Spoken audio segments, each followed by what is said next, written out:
Hi there, Scorpio. Thank you for joining me for your monthly forecast for May, a month which begins with the Sun and your co-ruler Mars in your opposite sign of Taurus. This can focus your mind on relationships, and particularly the full moon of the 4th. If you're not happy with how it's going in a current close tie, this could be a defining moment, and you may find yourself really feeling much feistier about what you should do. Mars has given you the encouragement to really say what's on your mind. However, the Sun is forging a fantastic link with your co-ruler of Pluto. And Pluto, therefore, is suggesting that if you can keep the lines of communication open, you may learn something really quite insightful. And you may actually appreciate that even if your relationship isn't perfect, it has a lot more depth and substance than perhaps you've been worried that it does possess. But the other issue that may be focusing your mind as this month begins is finances, because Mercury, the planet of commerce, is or has just moved at the start of this month into your 8th solar house and is going to be in opposition with Saturn, which is twisting backwards. In fact, Saturn is heading backwards towards your sign and is going to re-emerge into Scorpio in June, where it will be for 4 months. Of course, Saturn was going through your sign before that for 2¼ years, up until just before Christmas last year. And the big lesson for you was the amount of limitation that you experienced. But since it moved into Sagittarius, that's probably been more about finances, or just feeling that if your values don't seem to mesh well with the way the world is now, you may have felt almost out of sync with things. And I have to be honest with you, if there is a joint financial issue that you're trying to grapple with, May could prove to be quite a bruising month.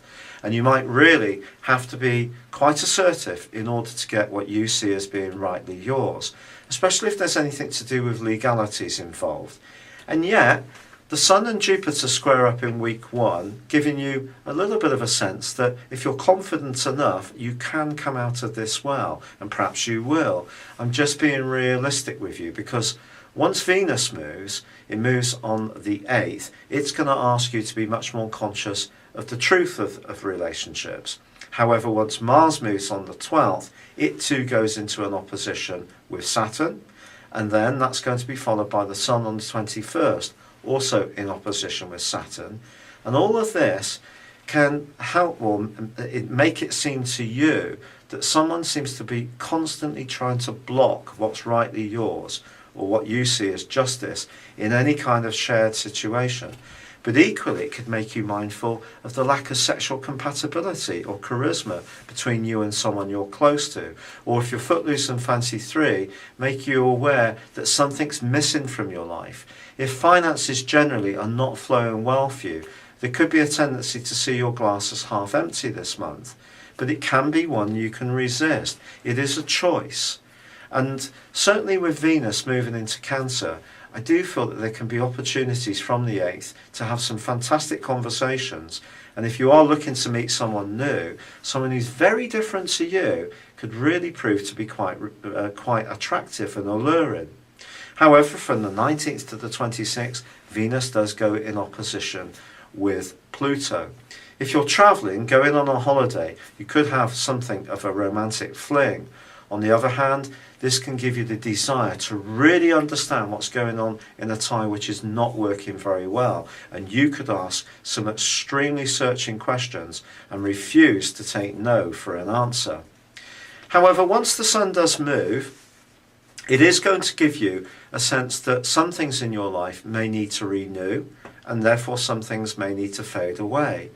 The spiritual cycle of the zodiac for you, once the Sun moves through Gemini, is rather like the basic energies of your own zodiac sign.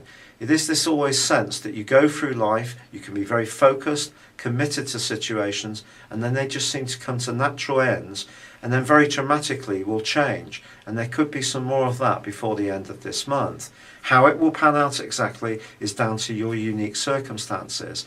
But with Neptune squaring up to the Sun as this month comes to a close, if there is someone that you're finding to be highly attractive in terms of a romantic context, I also think you need to be thinking about values. It's a very old-fashioned concept, and these days we think that anything is possible, and of course it is if you're prepared to work at it.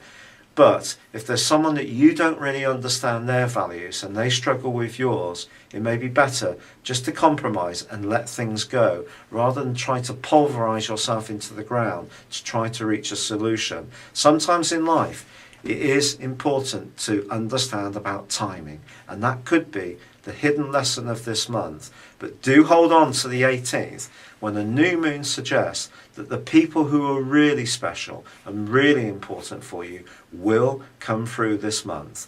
It's been a real pleasure being with you. Good luck and goodbye for now.